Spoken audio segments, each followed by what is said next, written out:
요한계시록 2장 7절의 말씀입니다.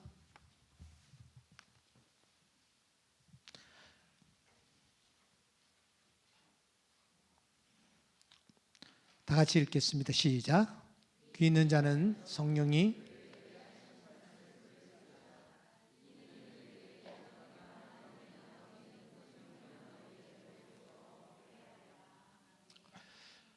창세기 22장에 보면 하나님께서 아브라함에게 나타나십니다. 그리고 말씀하십니다.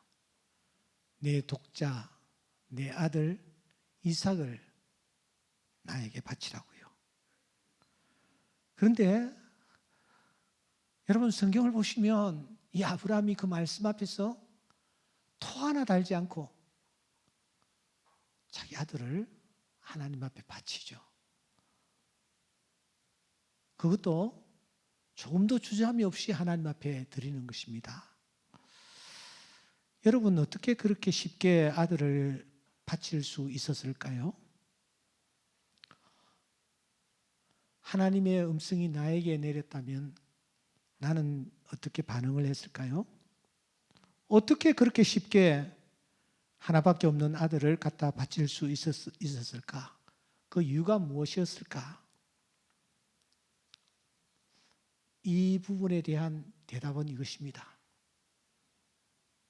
아들이어서 그랬다. 아들이어서 그랬다. 만일 손자, 손녀였으면 절대로 아브라함은 하나님 앞에 드리지 못했을 것이다. 그런 대답입니다. 손자, 손녀는 하나님이 노년해 주신 가장 큰 선물인 것 같습니다. 오죽하면 부모님들이 이렇게 예쁜 줄 알았다면은 아들보다 손자, 손녀를 먼저 낳을 걸 그랬다. 이렇게 말을 할까요? 그래서 제가 창세기를 좀 살펴보니까 참 재미있는 구절이 있어요. 48장 5절입니다. 한번 읽어보시기 바랍니다. 시작. 내가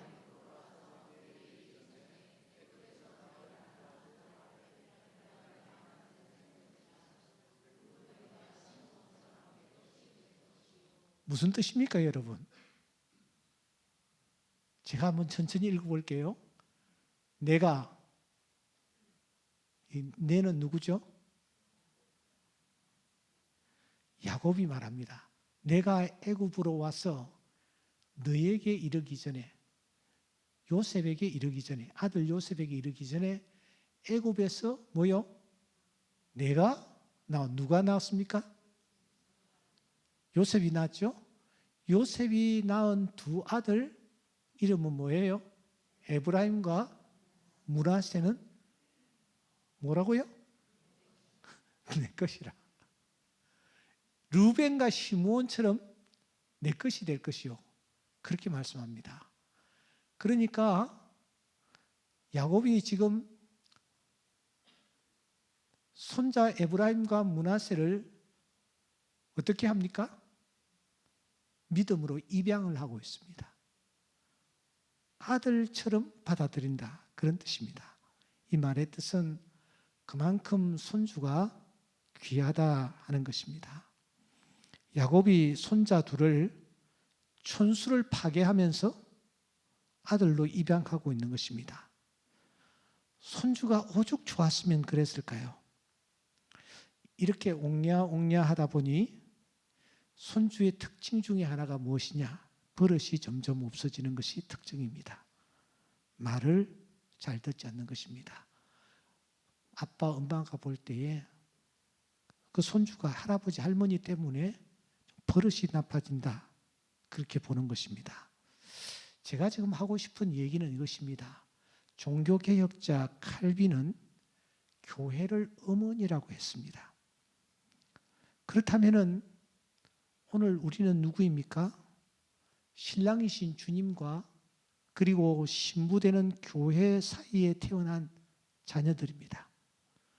하나님 아버지 입장에서 볼 때 우리는 다 손주들입니다. 손주는 너무 귀하고 그리고 귀엽습니다. 그런데 그 손주의 특징이 무엇이냐? 점점 버릇이 나빠진다라는 그런 특징이 있습니다.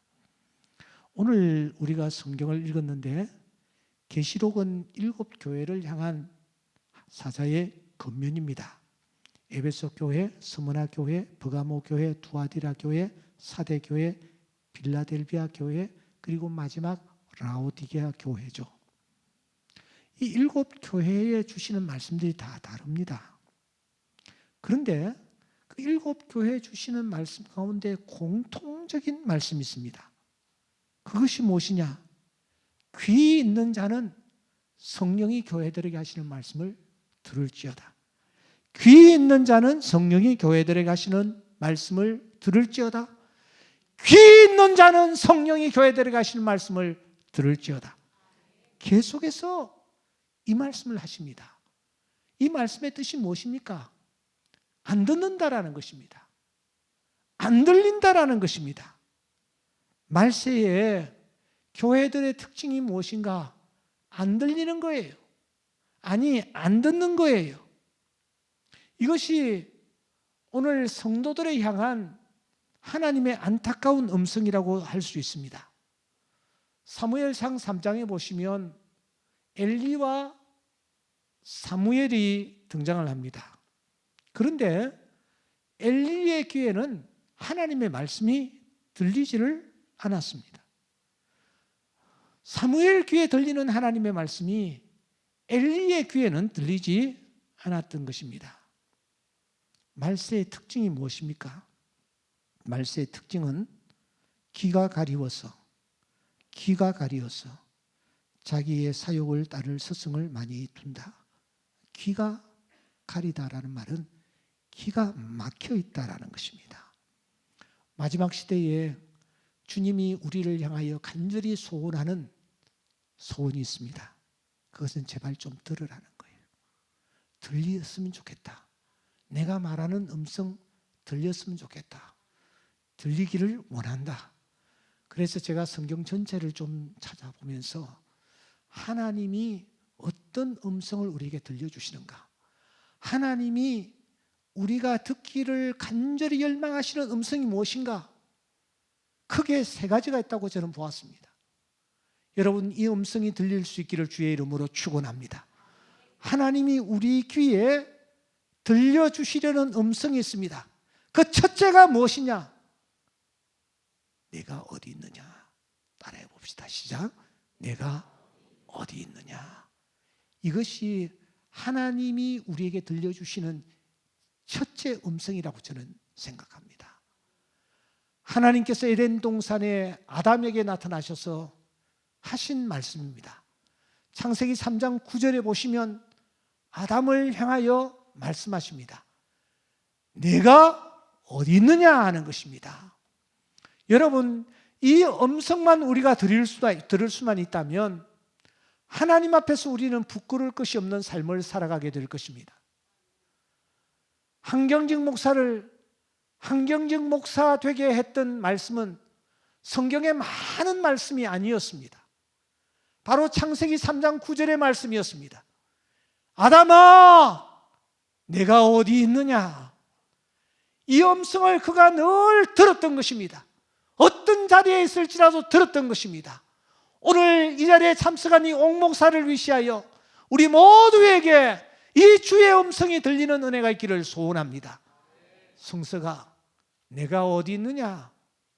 이 음성 앞에 우리가 정직하게 반응할 수만 있다면, 여보, 당신 지금 어디에 있어요? 하는 음성에 우리가 정직하게 답할 수만 있다면, 아빠, 지금 어디 계세요? 하는 음성에 정직하게 답할 수만 있다면 저는 확신합니다. 그 사람의 생애는 하나님 앞에서 부끄러울 것이 없는 그런 삶이 될 것이라고 말입니다. 하나님은 오늘 또 우리에게 찾아오셔서 말씀하십니다. 내가 어디 있느냐? 근데 말세가 되면 자기가 어디에 있는지를 잘 모릅니다. 깨닫지를 못합니다. 우둔하여집니다. 그래서 주의 사자는 버가모 교회에 편지하면서 말하기를 내가 어디 있는지를 내가 안다 하면서 버가모 교회 성도들이 어디에 있는지를 인식시켜 주는 것입니다. 사탄의 권자가 있는 데라고. 그렇습니다. 오늘 우리가 있는 곳이 사탄의 권세가 있는 곳입니다. 사탄이 갖가지의 방법으로 우리를 넘어뜨리려 하고 우리를 시험 들게 하고 우리로 하여금 범죄케 하는 그런 장소에 사탄이 우리를 세워놓고 있습니다. 여러분, 우리 모두의 귀에 하나님의 이 음성, 내가 어디 있느냐 하는 이 음성 똑똑하게 들리는 하루하루가 될 수 있기를 주의 이름으로 축원합니다. 어떤 자리에 있을지라도 하나님이 말씀하시는 이 음성이 나에게 들릴 수만 있다면 우리는 그 자리에서 다시 한번 힘을 얻고 일어서는 은혜를 맛보게 될 줄 믿습니다. 두 번째, 하나님이 우리에게 들려주시는 두 번째 음성이 있습니다. 따라해 봅시다. 시작. 내 손에 있는 것이 무엇이냐. 한 번 더 시작. 모세에게 들려주시던 음성입니다. 모세가 아주 약한 가운데서 나는 입이 뻣뻣합니다. 나는 두려움이 많습니다. 나는 나이가 80이나 되었습니다. 나는 아무것도 할 수가 없습니다. 이렇게 몸을 빼고 이렇게 주저앉아 있을 때에 하나님이 모세에게 들려주시던 음성이 바로 이 음성입니다. 내 손에 뭐요? 있는 것이 무엇이냐. 오늘 이 음성이 또 두 번째로 우리의 귀에 들릴 수 있기를 바랍니다. 나는 아무것도 할 수 없다. 나는 아무것도 가지지를 못했다. 그럴 때 하나님은 우리에게 찾아오셔서 말씀하십니다. 내 손에 있는 것이 무엇이냐. 따라합시다. 내 손에 있는 것이 무엇이냐. 여러분, 내 손을 다시 한번 보시기 바랍니다. 하나님이 내 손에 무언가를 쥐어주고 계십니다. 하나님이 쥐어주시는 그것으로 하나님이 역사하실 것입니다. 삼손의 손에 쥐어진 것이 물맷돌 손잡이였습니다. 그 손잡이가 놀라운 역사를 일으켰습니다. 다윗의 손에 쥐어진 것은 돌멩이 5개였습니다. 그런데 그 돌멩이 5개를 통하여 하나님이 놀라운 역사를 행하셨습니다. 어린 나이에 손에 쥐어진 것은 물고기 2마리와 보리떡 5개 뿐이었습니다. 하지만 그 물고기 2마리와 보리떡 5개가 5,000명을 먹이고 12광주리에 차고 넘치는 놀라운 역사를 일으켰습니다. 여러분, 하나님은 오늘 또 우리에게 말씀하십니다. 야, 내 손에 있는 것이 무엇이냐. 하나님이 내 손에 있는 것을 내가 확인하기만 하면 그 다음에 역사는 하나님께서 하시는 줄 믿습니다. 오늘 여러분의 삶의 현장에 이 음성 들릴 수 있기를 주의 이름으로 축원합니다. 하나님이 말씀하십니다. 내 손에 있는 것이 무엇이냐. 따라해 봅시다. 내 손에 있는 것이 무엇이냐. 내 손에 있는 것이 무엇이냐. 평생 이 주의 음성을 계속 듣는 우리 모두가 될 수 있기를 바랍니다. 마지막 3대 질문 가운데서 마지막 따라해 봅시다. 내가 무엇을 보느냐? 내가 무엇을 보느냐? 이스라엘이 망했습니다. 하나님의 성전이 회파되었습니다. 성곽이 무너져 내렸습니다. 젊은이들이 포로로 붙잡혀 갑니다. 아녀자들이 겁탈을 당하고 있는 그런 말로 형언할 수 없는 상황이 눈앞에 펼쳐지고 있습니다. 그때 하나님께서 울고 있는 예레미야에게 나타나셔서 하신 말씀이 바로 이 말씀입니다. 내가 뭐요? 무엇을 보느냐. 하나님은 오늘 또 우리에게 말씀하십니다. 내가 뭐요? 무엇을 보느냐. 예레미야가 그 상황 속에서 하나님 앞에 이렇게 답합니다. 하나님, 제가 살구나무 가지를 봅니다. 상당히 은유적입니다. 그의 눈앞에는 말로 형언할 수 없는 처참한 상황이 펼쳐지고 있었습니다. 하지만 예레미야는 눈을 들어 하늘을 우러러보는 것입니다. 하나님께서 이루실 일들을 바라보는 것입니다. 살구나무 가지를 봅니다. 무슨 뜻입니까? 살구나무 가지, 추위를 벗어나고 이제 새로운 봄이 올 때에 피게 될 흰 꽃, 놀라운 일, 내 눈앞에 나타날 줄 믿습니다. 이 믿음을 하나님 앞에 고백하는 것입니다. 사랑하는 여러분, 눈을 들어 주를 보시기 바랍니다. 내 눈앞에 펼쳐지는 이 처참한 현상 앞에서 울고 주저앉아 목 놓아 고통스러워하며 괴로워하지 말고 하나님이 이루실 일들을 바라보며 나아갈 때에 하나님은 그에게 놀라운 은혜를 예비해 놓으셨다가 허락하여 주실 줄 믿습니다. 시간 관계로 세 가지만 정리합시다. 첫째 뭐요? 내가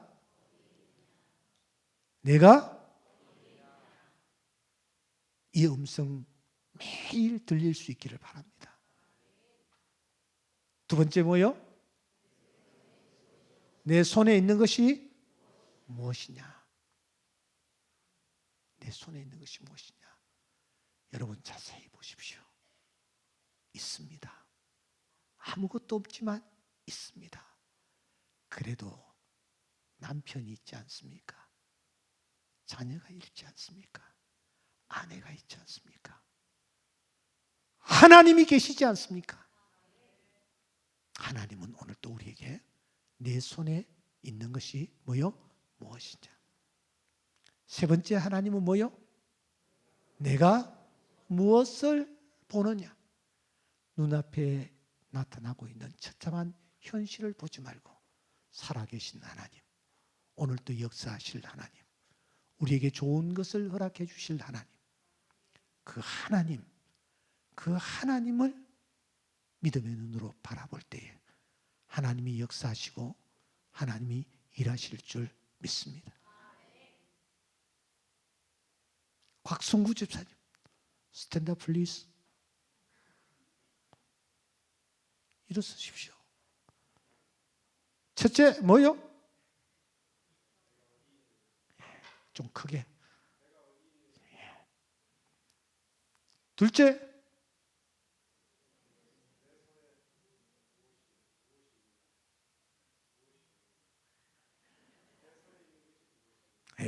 내 손에 있는 것이 무엇이냐? 세 번째 뭐요? 내가 무엇을 보느냐? 숨 쉬는 그날까지 이 하나님의 음성 들릴 수 있기를 바랍니다. 집사님 앉으셔도 잘하셨어요. 윤정임 씨. 첫째, 어디 있느냐? 그 다음.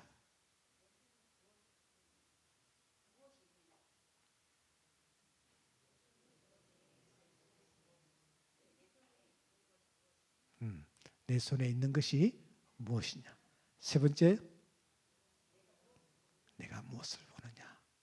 하나님은 오늘도 우리 모두에게 이 질문을 하십니다. 이 음성으로 다가오십니다. 여러분 삶의 현장에 나아가시면서 이 세 가지 질문 평생 잊지 마시기 바랍니다. 항상 새기기 바랍니다. 하나님이 분명히 그 삶의 현장에 역사하실 것입니다. 이피성 집사님, 첫째, 내가 어디 있느냐. 둘째, 내 손에 있는 것이 무엇이냐. 셋째, 아멘. 우리 다 같이 한번 크게. 첫째, 내가 어디 있느냐. 하나님은 이 음성으로 오늘 우리에게 말씀하십니다. 둘째, 내 손에 있는 것이 무엇이냐. 셋째, 내가 무엇을 보느냐. 이것이 하나님이 우리를 향하여 던지시는 3대 질문이라는 것을 꼭 기억하시고, 어떤 상황 속에서라도 이 3가지 질문을 하나님으로부터 듣고 이 음성 앞에 반응하는 은혜가 있기를 주의 이름으로 축원합니다.